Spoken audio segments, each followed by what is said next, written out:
Hi hello friends, ಎಲ್ಲರಿಗೂ ನಮಸ್ಕಾರ. Welcome back to Uma Pavagada cooking and blog. ಇವತ್ತಿನ ರೆಸಿಪಿ ಸ್ನ್ಯಾಕ್ಸ್, ಸಂಜೆ ಟೈಮ್ಗೆ ಒಂದು ಒಳ್ಳೆ ರೆಸಿಪಿನೇ ಅಂತಲೇ ಹೇಳ್ಬೋದು. ಅವರೆಕಾಳು ಹಾಗೂ ಅವಲಕ್ಕಿ ಕಡಲೆ ಬೀಜದ ಮಿಕ್ಸರ್ ತುಂಬಾ ರುಚಿಯಾಗಿರುತ್ತೆ. ಬನ್ನಿ ಯಾವ ರೀತಿ ಮಾಡೋದಂತ ನೋಡೋಣ. ಅದಕ್ಕೂ ಮುನ್ನ ರೆಡ್ ಕಲರ್ ಸಬ್ಸ್ಕ್ರೈಬ್ ಬಟನ್ನ ಕ್ಲಿಕ್ ಮಾಡಿ, ಆನಂತರ ಪಕ್ಕದಲ್ಲೇ ಇರುವ ಬೆಲ್ ಬಟನ್ನ ಕ್ಲಿಕ್ ಮಾಡಿದರೆ ನಾನು ಮಾಡುವ ಪ್ರತಿ ವಿಡಿಯೋ ನೋಟಿಫಿಕೇಶನ್ ನಿಮಗೆ ಬರುತ್ತೆ. ಅವರೆಕಾಳು ಮಿಕ್ಸರ್ ಮಾಡೋದಕ್ಕೆ ಇಲ್ಲಿ ನಾನು ಒಂದು 400 ಗ್ರಾಮ್ ಆಗುವಷ್ಟು ಅವರೆಕಾಳನ್ನ ತೊಗೊಂಡಿದ್ದೀನಿ. ಸುಮಾರು ಒಂದು 400 ಗ್ರಾಮ್ ಆಗುವಷ್ಟಿದೆ. ಇದಕ್ಕೆ ಒಂದು 150 ಗ್ರಾಮ್ ಆಗುವಷ್ಟು ಕಡಲೆ ಬೀಜ, 150 ಗ್ರಾಮ್ ಆಗುವಷ್ಟು ಗಟ್ಟಿ ಅವಲಕ್ಕಿ ತೊಗೊಂಡಿದ್ದೀನಿ, 50 ಗ್ರಾಮ್ ಆಗುವಷ್ಟು ಕಡಲೆಪಪ್ಪು ತೊಗೊಂಡಿದ್ದೀನಿ, ಅರ್ಧ ಹಿಡಿ ಆಗುವಷ್ಟು ಕರಿಬೇವಿನ ಸೊಪ್ಪು, ಒಂದು 100 ಗ್ರಾಮ್ ಆಗುವಷ್ಟು ಒಣಕೊಬ್ಬರಿನ ಚಿಕ್ಕದಾಗಿ ಕಟ್ ಮಾಡಿ ಇಟ್ಕೊಂಡಿದ್ದೀನಿ. ಈಗ ಒಂದೊಂದೇ ಐಟಮ್ನ ಫ್ರೈ ಮಾಡ್ಕೊಳ್ಳೋಣ. ಸ್ಟವ್ ಮೇಲೆ ಒಂದು ಬಾಣಲಿ ಇಟ್ಕೊಂಡಿದ್ದೀನಿ. ಒಂದು 300 ml ಆಗುವಷ್ಟು ಎಣ್ಣೆ ಹಾಕ್ಕೊಂಡಿದ್ದೀನಿ. ಎಣ್ಣೆ ಬಿಸಿ ಆದಮೇಲೆ ಅವರೆಕಾಳನ್ನ ಸ್ವಲ್ಪನೇ ಹಾಕ್ಕೊಂಡು ಫ್ರೈ ಮಾಡ್ಕೊಳ್ಳೋಣ. ಇದು ಚೆನ್ನಾಗಿ ಕ್ರಿಸ್ಪಿ ಆಗೋವರೆಗೂ ಫ್ರೈ ಮಾಡ್ಕೋಬೇಕು. ನೋಡಿ, ಈ ರೀತಿ ಚೆನ್ನಾಗಿ ಫ್ರೈ ಮಾಡ್ಕೋಬೇಕು. ಸ್ಟವ್ ಮೀಡಿಯಮಲ್ಲೇ ಇಟ್ಕೊಂಡು ಫ್ರೈ ಮಾಡ್ಕೊಳ್ಳಿ. ನೋಡಿ, ಇದಾಗಿದೆ. ಈಗ ಎಣ್ಣೆನೆಲ್ಲ ಬಸ್ಕೊಂಡ್ಬಿಟ್ಟು ಒಂದು ಪಾತ್ರೆಗೆ ಹಾಕ್ಕೊಳ್ಳೋಣ. ನೋಡಿ, ಪಾತ್ರೆಗೆ ಹಾಕಿದ ತಕ್ಷಣ ಅವರೆಕಾಳು ಶಬ್ದ ಬರಬೇಕು, ಜಣ್ಣಂತ. ಆ ಥರ ಆಗಿದ್ರೆ ಮಾತ್ರ ಅವರೆಕಾಳು ಚೆನ್ನಾಗಿ ಫ್ರೈ ಆಗಿದೆ ಅಂತ ಅರ್ಥ. ಮೆತ್ತಗಿದ್ರೆ ಚೆನ್ನಾಗಿರಲ್ಲ ತಿನ್ಬೇಕಾದ್ರೆ, ಅವರೆಕಾಳದೇ ಸ್ಮೆಲ್ ಬರ್ತಾ ಇರುತ್ತೆ.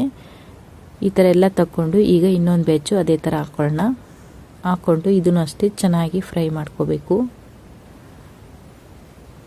ನೋಡಿ, ಈ ಥರ ಎಲ್ಲ ಫ್ರೈ ಮಾಡಿಕೊಂಡು ಈಗ ಇದಾಗಿದೆ. ಎಣ್ಣೆನೆಲ್ಲ ಬಸ್ಬಿಟ್ಟು ಹಾಕ್ಕೊಳ್ಳೋಣ. ಈಗ ಕಡಲೆ ಬೀಜ ಹಾಕ್ಕೊಳ್ಳೋಣ. ಕಡಲೆ ಬೀಜ ಅಷ್ಟೇ ಚೆನ್ನಾಗಿ ಚಿಟಪಟ ಅನ್ನೋವರೆಗೂ ಚೆನ್ನಾಗಿ ಫ್ರೈ ಮಾಡ್ಕೋಬೇಕು. ಇದು ಸ್ವಲ್ಪ ಮೆತ್ತಗಿದ್ರೆ ಚೆನ್ನಾಗಿರಲ್ಲ, ಕ್ರಿಸ್ಪಿ ಆಗೋವರೆಗೂ ಫ್ರೈ ಮಾಡ್ಕೋಬೇಕು. ನೋಡಿ, ಈ ಥರ ಮಾಡ್ಕೋಬೇಕು. ಈಗ ಎಣ್ಣೆನೆಲ್ಲ ಬಸ್ಕೊಂಡ್ಬಿಟ್ಟು ಅವರೆಕಾಳಲ್ಲೇ ಹಾಕ್ಕೊಳ್ಳೋಣ. ಹಾಕ್ಕೊಂಡು ಈಗ ಒಣಕೊಬ್ಬರಿ ಹಾಕ್ಕೊಳ್ಳೋಣ. ಸುಮಾರು ಒಂದು 100 ಗ್ರಾಮ್ ಆಗುವಷ್ಟು ಕೊಬ್ಬರಿ ಇದೆ. ಹಸಿದಾದರೆ ಚೆನ್ನಾಗಿರಲ್ಲ, ಚೆನ್ನಾಗಿ ಒಣಗಿರಬೇಕು.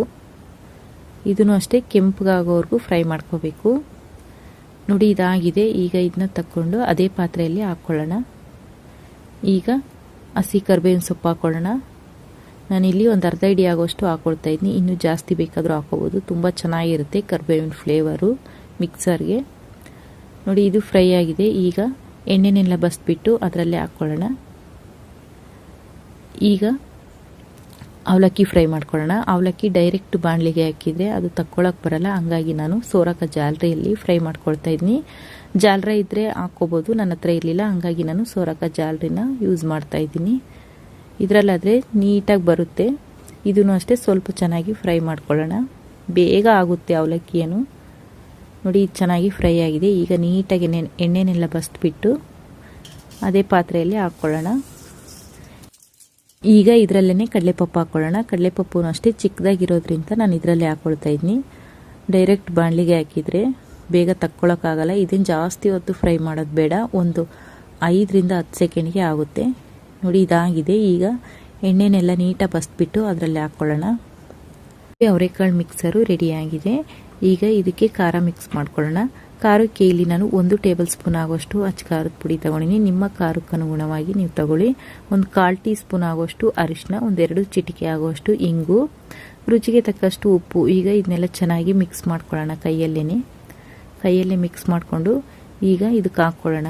ನೋಡಿ, ಈ ರೀತಿ ಎಲ್ಲ ಹಾಕ್ಕೊಂಡು ಚೆನ್ನಾಗಿ ಮಿಕ್ಸ್ ಮಾಡ್ಕೊಳ್ಳೋಣ. ಒಂದಕ್ಕೊಂದು ಬೆರೆಯೋ ಥರ ಚೆನ್ನಾಗಿ ಮಿಕ್ಸ್ ಮಾಡ್ಕೋಬೇಕು. ಈ ಟೈಮಲ್ಲಿ ಚೆಕ್ ಮಾಡ್ಕೊಳ್ಳಿ, ಉಪ್ಪು ಖಾರ ಏನಾದರೂ ಕಡಿಮೆ ಇದ್ದರೆ ಹಾಕ್ಕೊಂಡು ಮಿಕ್ಸ್ ಮಾಡ್ಕೊಳ್ಳಿ.